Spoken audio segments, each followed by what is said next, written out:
తిరిగి BCN news కి స్వాగతం. తిరుపతిలో వైకుంఠ ఏకాదశి ఉత్తర ద్వార దర్శనం టోకెన్ల జారీ సమయంలో జరిగిన తొక్కిసలాటలో 6 మృతి చెందగా అనేక మంది గాయపడ్డ విషయం తెలిసిందే. అయితే ఇవాళ వైకుంఠ ఏకాదశి సందర్భంగా ఆ తొక్కిసలాటలో గాయపడ్డ భక్తులకు ఇవాళ దర్శనం కల్పించారు. సీఎం చంద్రబాబు టీటీడీ చైర్మన్ ఆదేశాల ప్రకారం తొక్కిసలాటలో గాయపడ్డ వారికి ప్రత్యేక దర్శనం ఏర్పాట్లు చేశారు. గాయపడ్డ వారిలో మొత్తం 52 మందికి ప్రత్యేకంగా ఉత్తర ద్వారం దర్శనం కల్పించారు. ప్రతి సంవత్సరం ఇలాగే ఇదే విధంగా వస్తున్నాం సార్. ఇప్పటికీ ఇది 8వ సారి మీరు రావడం, కానీ పొరపాటు జరగటం వల్ల అక్కడ అనుకోని సంఘటన జరిగింది. దానికి ఎవరు బాధ్యతలు కాదు సార్. సిచ్యువేషన్కి సీఎం గారు స్పందించి మాకు ఎలాంటి ఏర్పాట్లు కావాలో అన్నీ కూడా చక్కగా చేసి అడుగున మాకు ఎలాంటి ఆటంకం లేకుండా పిన్ టు పీను మాకు మూమెంట్ చేస్తూ చాలా చక్కని దర్శన భాగ్యాన్ని కల్పించారు సార్. ఆ భగవంతుడి కృపా కటాక్షాలు కూడా మాకు కలగటం వల్ల మేము ఈ విధంగా బ్రతికి బయటపడ్డాం సార్. అందుకు సీఎం గారికి, లోకల్ అధికారులకి, జిల్లా కలెక్టర్ గారికి, డిప్యూటీ కలెక్టర్ గారికి, అందరికీ, పవన్ కళ్యాణ్ గారికి పేరున ధన్యవాదాలు తెలియజేసుకుంటాం సార్. నమో వెంకటేశాయ. సంవత్సరాల నుంచి దర్శనానికి వస్తున్నాం సార్, కానీ ఎప్పుడు ఇలా జరగలేదు. ఇలా జరిగింది. అయినా బయట పడ్డామంటే స్వామి దయ ఉంది. మేము అసలు బయటకు పడతామని అనుకోలేదు. తండ్రి మా అందరిని బట్టి ఇలా అయింది. అందరూ మమ్మల్ని చాలా జాగ్రత్తగా చూసుకున్నారు. దర్శనాలకి అన్నింటికి గేట్లకి ఇబ్బంది జరిగిన దగ్గర నుంచి మమ్మల్ని ఇలా వదలలేదు. అలా అందరూ సిబ్బంది మొత్తం అందరూ దేవుళ్ళ మమ్మల్ని అందరినీ కాపాడారు. అందరికీ ధన్యవాదాలు. కంటికి రెప్పలా చూసుకున్నారు అందరికీ. భారత రాజ్యాంగ నిర్మాత డాక్టర్ బిఆర్ అంబేద్కర్ పట్ల అవమానకరంగా వ్యాఖ్యానించిన కేంద్ర హోంశాఖ మంత్రి అమిత్ షాను తక్షణమే మంత్రివర్గంలో నుంచి బర్తరఫ్ చేయాలని Narsapuram Congress party in-charge Polisetti Babji demand చేశారు. అంబేద్కర్ పట్ల కేంద్ర మంత్రి అమిత్ షా వ్యాఖ్యలకు నిరసనగా కాంగ్రెస్ పార్టీ ఆధ్వర్యంలో నర్సాపురంలోని అంబేద్కర్ విగ్రహం వద్ద నిరసన వ్యక్తం చేశారు. ఈ సందర్భంగా పొలిశెట్టి బాబ్జీ మాట్లాడుతూ అమిత్ షా వ్యాఖ్యలు అంబేద్కర్ సమగ్రతను, గౌరవాన్ని అవమానించేలా ఉన్నాయన్నారు. అమిత్ షాను కేంద్ర మంత్రి వర్గం నుంచి తొలగించాలని డిమాండ్ చేశారు.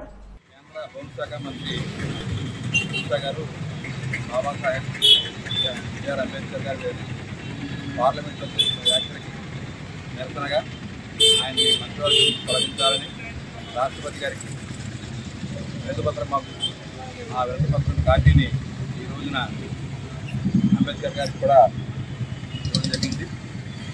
అంబేద్కర్ విగ్రహం పెట్టడం జరిగింది.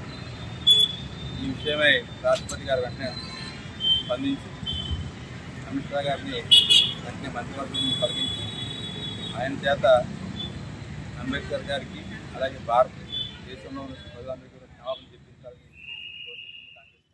ప్రకాశం జిల్లా మార్కాపురం మున్సిపాలిటీ పరిధిలోని 10 మంది కౌన్సిలర్లు వైసీపీని వీడి టీడీపీలో చేరారు. స్థానిక ఎమ్మెల్యే కందుల నారాయణరెడ్డి ఆధ్వర్యంలో మంత్రులు గొట్టిపాటి రవికుమార్, డోల బాల వీరాంజనేయ స్వామి సమక్షంలో 10 మంది కౌన్సిలర్లు టీడీపీ తీర్థం పుచ్చుకున్నారు. ఈ సందర్భంగా వారు మాట్లాడుతూ పశ్చిమ ప్రకాశం ప్రాంత ప్రజలకు ఇచ్చిన మాట ప్రకారం మార్కాపురం జిల్లాను ప్రకటించడంతో పాటు వెలుగొండ ప్రాజెక్టు పూర్తి చేస్తామన్నారు. రాష్ట్రంలో మాజీ సీఎం జగన్మోహన్ రెడ్డి, అదోనిలో మాజీ ఎమ్మెల్యే సాయి ప్రసాద్ రెడ్డి ఎట్టి పరిస్థితుల్లోనూ అధికారంలోకి వచ్చే అవకాశం లేదని అదోని ఎమ్మెల్యే పాదసారథి సంచలన వ్యాఖ్యలు చేశారు. సాయి ప్రసాద్ రెడ్డి ఇప్పటికైనా తనపై బురదజల్లే రాజకీయాలు మానుకోవాలన్నారు. తప్పుడు నకిలీ పత్రాలు సృష్టించేది కేవలం మాజీ ఎమ్మెల్యే అండ్ కంపెనీ అంటూ ప్రజలు ఆరోపిస్తున్నారని దీనిపై విచారణ జరిపిస్తామన్నారు. ఎమ్మెల్యేగా ఉండగా ఎట్టి పరిస్థితుల్లో తప్పు చెయ్యను, తప్పు చెయ్యనివ్వను. తప్పు జరిగితే బాధితుల్ని కాపాడుకుంటాను. వాళ్ళ ఆస్తులు ఎవరన్నా ఆక్రమిస్తే, వాళ్ళ ఆస్తులు ఎవరన్నా ఏదైనా తప్పు చేస్తే తప్పనిసరిగా తిరిగి ఇప్పించే బాధ్యత కూడా నేను తీసుకుంటాను. సో సాయి ప్రసాద్ రెడ్డి గుమ్మడికాయల దొంగ అంటే భుజాలు తడుముకున్నట్టుగా ఉండరాదు. రెండోది, నాకు ఇంకో అనుమానం కూడా ఉంది. ప్రజలు నేను పొద్దున 7 గంటలకు వస్తే 7 గంటల నుంచి ప్రజలు నన్ను అడుగుతా ఉన్నారు, నాకు చెప్తా ఉన్నారు. తప్పుడు పత్రాలు సృష్టించే ఏకైక వ్యక్తి మాజీ ఎమ్మెల్యే అండ్ కంపెనీ అండి. వాళ్ళకి తప్ప తప్పుడు పత్రాలు సృష్టించడం ఎవరి వల్ల చేత కాదండి. దీంట్లో ఏమైనా వాళ్ళ పాత్ర ఉందేమో చూడండి సార్, వెరిఫై చేయండి అంటున్నారు. ఎస్ఆర్సీపీ నాయకులు ఇట్లాంటివి సృష్టించి కూటమికి చెడ్డ పేరు తీసుకురావాలని చెప్పి నిందితులను ఏమైనా దాచిపెడతా ఉన్నారా? ఇది కూడా తెలుసుకోవాల్సిన అవసరం ఉంది. ఎందుకంటే ఊరు ప్రశాంతంగా ఉంటే వీళ్ళకి నిద్రపడదుగా. అంతా మంచిగా ఉంది, మార్పు వచ్చింది, ప్రజలు సంతోషంగా ఉన్నారు, కూటమి ప్రభుత్వం మంచి చేస్తూ ఉంది అంటే ఏదో ఒక రకంగా రాజకీయంగా లబ్ధి కావాలిగా. బుర్ర జల్లితే కదా రాజకీయంగా లబ్ధి వచ్చేది. నిజమేనేమో అని అనిపించాలి కదా. ప్రజలు స్పష్టంగా ఉన్నారు. ప్రజలకి ఈరోజు కావాల్సిన రక్షణ ఉంది. ప్రజలకి ఈరోజు కావాల్సిన అన్ని సుఖ సంతోషాలు ఉన్నాయి. ప్రజలను ఎవరు ఇబ్బంది పెడతలేరు. గూండాలు లేరు, కబ్జాదారులు లేరు. మార్పు అంటే చూపిస్తా ఉన్నాం. ఇన్సిడెంట్ జరిగితే దాన్ని రివర్స్ చేసి చూపిస్తా ఉన్నాం. ఎప్పటికప్పుడు ప్రజలకు జవాబుదారీగా ఉన్నాం. కాబట్టి పరిపాలించడం మాకు తెలుసు, ప్రజలను కాపాడుకోవడం కూడా మాకు తెలుసు. ఏదో వెనకాలండి నేను బ్రహ్మాండంగా రాజకీయాలు చేస్తానులే, ఏదొచ్చినా నాకు రాజకీయంగా నాకు అనుకూలంగా మలుచుకుంటానులే, ఎమ్మెల్యే పార్సారథి మీద కానీ కూటమి నాయకుల మీద కానీ ఏదో రకంగా బుర్ర జల్లేస్తే మళ్ళీ నాకు భవిష్యత్తు ఉంటుందేమో, ప్రజల్లో అపవాదులు సృష్టిస్తే అబద్ధాలు ప్రచారం చేస్తే ప్రజలు నా వైపున చూస్తారేమో అనే కలలు కనద్దు సాయి ప్రసాద్ రెడ్డి. నేను చెప్తున్నాను కదా, కూటమి బలంగా ఉంది. మీ నాయకుడు జగన్మోహన్ రెడ్డి కానీ నువ్వు కానీ మళ్ళీ ఎట్టి పరిస్థితుల్లో అధికారంలోకి వచ్చే అవకాశం లేదు కాకలేదు. భారత రాజ్యాంగ నిర్మాత డాక్టర్ బిఆర్ అంబేద్కర్ పట్ల అవమానకరంగా వ్యాఖ్యానించిన కేంద్ర హోంశాఖ మంత్రి అమిత్ షాను తక్షణమే మంత్రివర్గంలో నుంచి బర్తరఫ్ చేయాలని కాంగ్రెస్ పార్టీ సీనియర్ నాయకుడు బండి జకరయ్య డిమాండ్ చేశారు.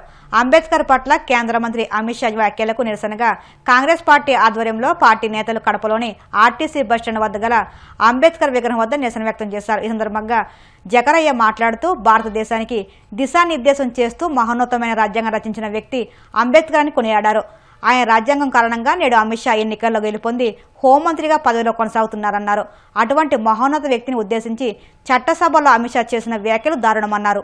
గత డిసెంబర్లో 17వ తేదీ అమిత్ షా గారు పార్లమెంట్లో మాట్లాడిన మాట, దానికి నిరసనగా ఈరోజు కాంగ్రెస్ పార్టీ ఒక అజెండాతో నిరసన తెలుపుతున్నాం.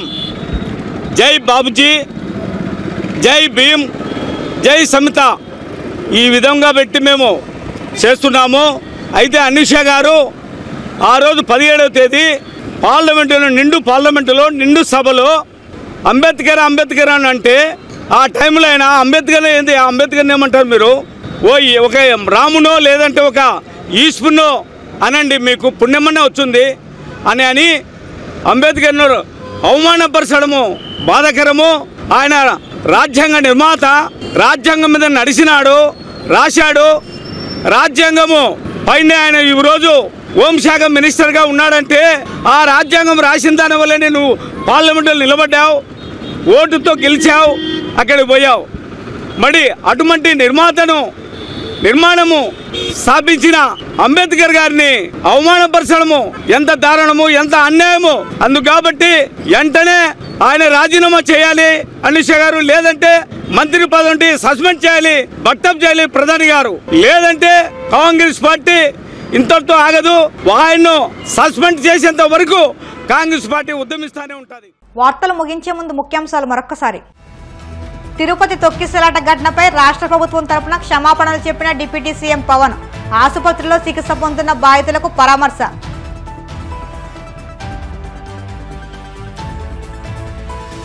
తిరుపతి తొక్కిసలాట క్షతగాత్రులకు మాజీ సీఎం జగన్ పరామర్శ. తిరుపతి చరిత్రలో ఈ తరహా ఘటన ఎప్పుడు జరగలేదని వ్యాఖ్య.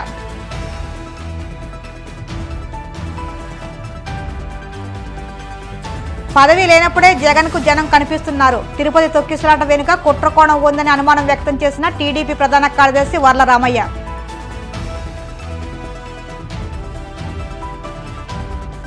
తిరుపతి తొక్కిసలాట మృతుల కుటుంబాలకు కూటమి ప్రభుత్వం అండగా ఉంటుంది. విశాఖపట్నం టీడీపీ జిల్లా అధ్యక్షుడు గండి బాబ్జీ వెల్లడి. ఈ వార్తలు ఇంతటితో సమాప్తం. మరిన్ని వార్తల కోసం BCN digital YouTube channel, Facebook పేజీని ఫాలో అవ్వండి. అప్డేట్ వార్తల కోసం ప్లీజ్ సబ్స్క్రైబ్.